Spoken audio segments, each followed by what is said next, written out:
You are the producer of the movie, one of the producers. One of the producers of the movie.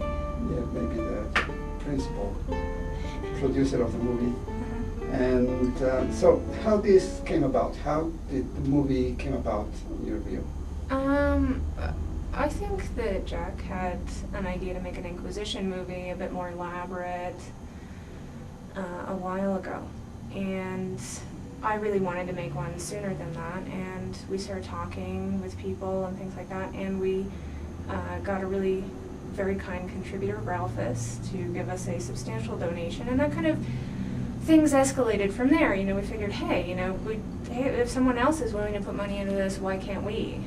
And why can't we put talent and effort and a lot of time, as it turns out, into making Maleficarum? And so we did that. We decided to do that, and we really used a lot of resources, not just money, but a lot of different people, did a lot of different really very skilled things for the movie. I made the costumes.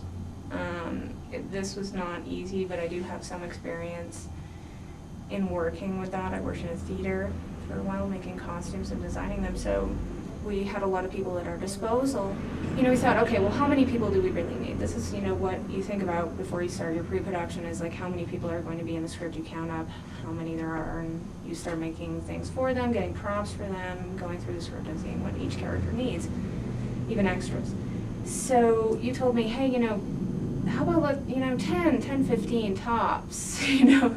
And then, so I figured, okay, that's a lot of costumes to make, because sometimes, you know, you have extras that need changes of costume, and you can make kind of a principal costume for them and then have like a couple of things, you know, extra items, you know, and change stuff. And then you start adding to it and adding more characters, and then there were more characters and more costumes, and I ended up making 30 plus costumes and like a lot of different changes for things, like because it's a period piece, I could work with shawls and accessories like that and kind of change up their outfits a little bit without going full costume. So that was a lot of work because it's a period piece. Challenges in making a period piece are that it's very difficult to find fabrics that look right. I mean, I'm sure people have seen movies in the 70s where everything, you know, oh, it's a period piece, and then everyone is dressed in polyester.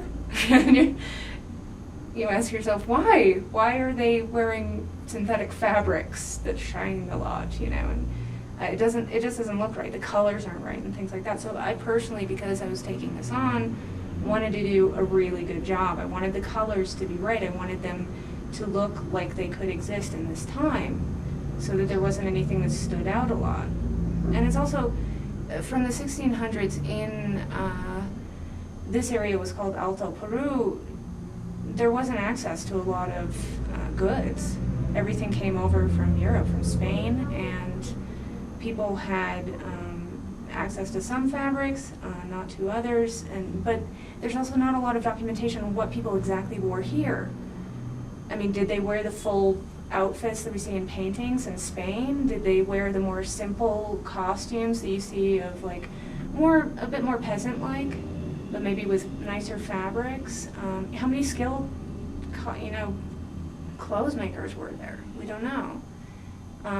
There isn't a lot of documentation, so I had to kind of make it up. Cool. And I looked at like a bunch of different things, and I figured, okay, well, these people were living in, you know, Alto Peru, and they must have worn something. They didn't go around naked.